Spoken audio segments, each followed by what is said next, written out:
Hello दोस्तों, study tricks में आपका स्वागत है।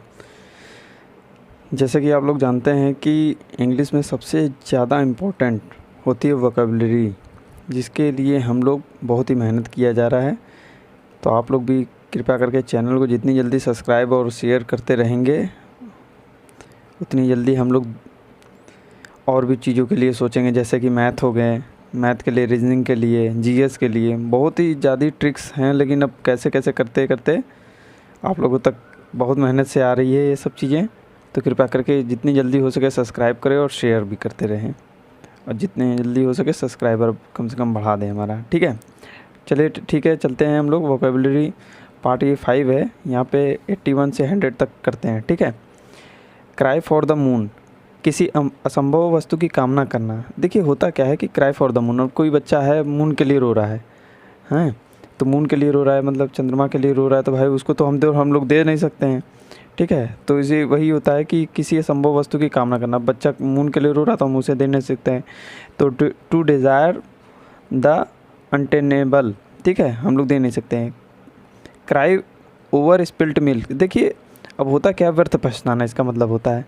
अब इसका मतलब ये रहा कि रो रहे हैं, अब क्या किस लिए, स्पिल्ट मिल्क, जब दूध अगर बह गया है तो उसके लिए फिर रो रहे हैं। रोने से क्या फ़ायदा है, क्योंकि दूध तो बह चुका, अब तो वापस तो जा नहीं सकता है। ये regret in vain for what can not be undone, अब जिसे अनडन नहीं किया जा सकता, भाई कर नहीं सकते, तो उसके लिए बेकार का व्यर्थ पछता रहे हैं। कट ए सॉरी फिगर, देखिए अब उसके फिगर में भी कट होते चले जा रहे हैं, लेकिन वो अपने प्रयास से नहीं हट रहे हैं, मतलब वो डेडिकेशन के साथ लगे हुए हैं, अपने प्रयास से तनिक भी प्रभाव ना छोड़ना। ठीक है। To give a poor show, ठीक है।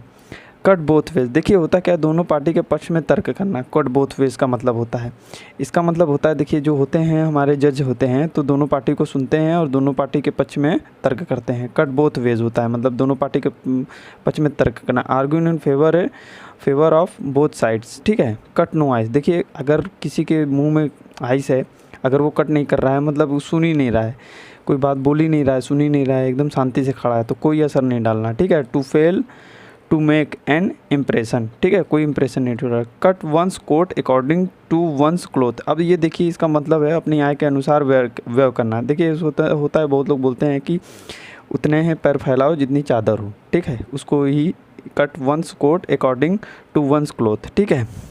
To live within one's means, अब जितना पैसा है उतने खर्च करने के लोग बोलते हैं, सोचते हैं। ठीक है।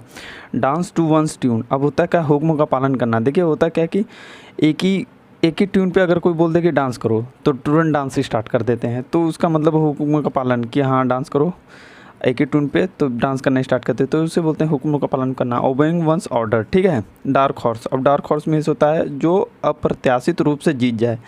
देखिए हर वाइट हॉर्सेस की रेस लगती है, वहाँ पे एक डार्क हॉर्स पहुँच जाता है अचानक ही, और वो क्या कहता है, जीत जाता है।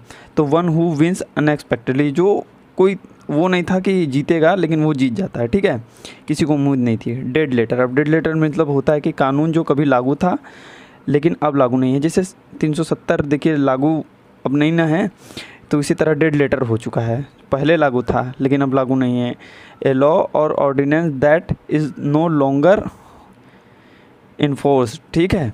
यहाँ पे डोमिकल स्वार्ड, डोमिकल स्वार्ड का मतलब ये रहा कि सिर पर मंडराता खटना। देखिए स्वार्ड में जो तलवार हो, तो डोमिकल्स राजा थे, राजा क्या करते हैं कि हमेशा अपने सैनिकों को आदेश देते थे कि यहाँ पे हमला करना, वहाँ पे हमला करता। तो एक सैनिक आया और राजा से बोला कि आप तो हमेशा बैठे रहते हैं, आपको तो कोई खतरा नहीं रहता है। तो बोलता है कि ठीक है एक दिन तुम बैठो। तो डोमिकल वो क्या किया, राजा ने क्या किया कि घोड़े के बाल से एक तलवार राज के सिंहासन पे जहाँ बैठता था उसके ऊपर टांग दिया। तो सेनापति ने बोला कि ऐसा कैसे हो सकता है, आप तो ये तो हमेशा मेरे ऊपर खतरा, कभी भी बाल टूट सकता है, मेरे ऊपर तलवार गिर सकते हैं, मैं तो मर सकता हूँ। तो वही राजा बोलता है कि हमारे ऊपर भी इसी तरह खतरे हमेशा मंडराते रहते हैं, ठीक है। तो सिर पर मंडराता खतरा रहता है, तो राजा की समझ गया वो कि राजा किस मुसीबत में रहते हैं, हमेशा कांस्टेंट थ्रेट होती है, ठीक है। डाई ए डॉग दैट, अब देखिए डाई ए डॉग्स दैट, देखिए लज्जाजनक मौत मरना। देखिए कुत्तों की मौत होती है, लोग बोलते हैं कुत्तों की मौत मर गया, इन्होंने लज्जाजनक मौत मर गया, ठीक है। Die a dog's death, to die a shameful death, देखिए लज्जाजनक मौत मरे हैं तो वो होता है, ठीक है। डाई इन हार्नेस, देखिए जो होता है कि अपने कार्यावधि के दौरान ही मृत्यु हो जाना। जैसे कोई कहीं पे काम कर रहा है और काम करते करते मतलब उसकी मृत्यु हो जाती है, ठीक है, किसी चीज़ में काम करते रहते हैं उनकी मृत्यु हो जाती है तो डाई इन हार्नेस हो जाती है, ठीक है, अपने कारबंदी के दौरान मृत्यु होना, ठीक है। डाई वाइल इन सर्विस, ठीक है, जब सर्विस में थे तभी उनकी मृत्यु हो गई।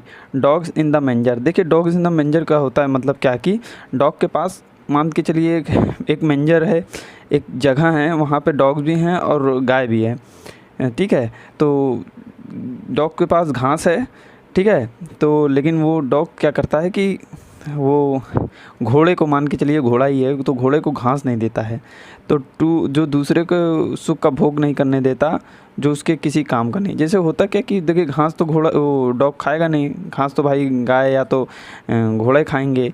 तो अब डॉग के पास है घास लेकिन वो दे नहीं रहा है किसी को, देखिए वो तो खुद नहीं खा सकता है लेकिन दूसरे को भी खाने नहीं दे रहा है, ठीक है, जो दूसरे को सुख का भोग नहीं करने देता वो, ठीक है। A person who prevents other from enjoying what he can not, खुद नहीं कर सकता है। और डोंकी ईयर्स होता है, देखिए काफ़ी समय बाद, ए लॉन्ग टाइम। देखिए डोंकी जो होते बंदर होते हैं बहुत कम समय में आते हैं, ठीक है, बहुत कम समय में आते हैं तो वही काफ़ी समय बाद हो जाता है, ठीक है। ए लॉन्ग टाइम, कभी कभी आते हैं बंदर तो उसके लिए है। ड्रॉ ए लाइन, देखिए मर्यादा तय करना, देखिए होता क्या है कि एक सीमित लिमिट तय कर दी जाती है, जैसे बॉर्डरों पे लिमिट तय कर दी जाए कि हमारा बॉर्डर है तुम्हारा बॉर्डर है, लिमिट है वहाँ पे सेट लिमिट ड्रॉ कर लाइन तय कर दी जाती है, ठीक है। Duck in a thunderstorm, देखिए duck in the thunderstorm का जो डक होते हैं बत्तख होते हैं वो थंडर स्टॉर्म में फंस जाते हैं, मतलब बर्फीले तूफान में फंस जाएंगे।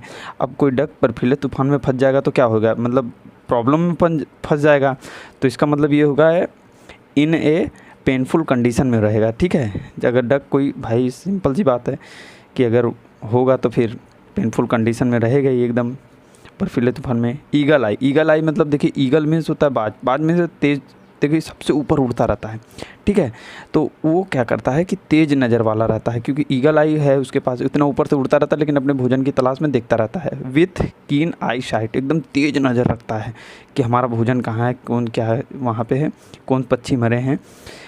ईट हम्बल पाई, देखिए होता है क्या शर्मिंदगी झेलना, देखिए कोई चीज़ कोई इंसान बोल देता है लेकिन उसके बाद फिर उसको लगता है कि नहीं यार मुझे ये चीज़ नहीं बोलना चाहिए, तो वही होता है ईट हम्बल पाई, शर्मिंदगी झेलने लगता है। टू अपोलाइज होता है। इट वंस वर्ड, अब इसका मतलब होता है कि शब्द वापस लेना, होता है ना कि कोई शब्द बोल दिया जाता है लेकिन फिर वो बोलते हैं कि शब्द वापस ले लिया जाता है, शब्द वापस लेना। टेक ए स्टेटमेंट बैक, अपने शब्द वापस लेना। एल्बो रूम, देखिए एल्बो मीन्स होता है केहूनी अगर चारों तरफ घुमाएंगे, अगर आपके पास स्वतंत्रता है तो आप चारों तरफ घुमाएंगे एक रूम में, ठीक है, तो मतलब है कि आप किसी भी काम को करने की स्वतंत्रता है, यानी काम करने की स्वतंत्रता आपके पास, आप पूरी जगह अपनी एल्बो घुमा सकते हैं। सफिशिएंट स्कोप टू मूव और ए फंक्शन, ठीक है, यहाँ पे 100 हम लोग कर चुके हैं स्टैटिस्टिक्स के माध्यम से, तो जितने जल्दी हो सके इसको सब्सक्राइब और शेयर जितनी हो सके हर रिलेटेड ग्रुप में, व्हाट्सअप ग्रुप्स, फेसबुक ग्रुप्स, जितने भी ग्रुप्स हैं कृपया करके इसको शेयर करते रहें जिससे ज़्यादा ज़रूरतमंद लोगों तक ये चीज़ें पहुंचती रहें, ठीक है। Thank you.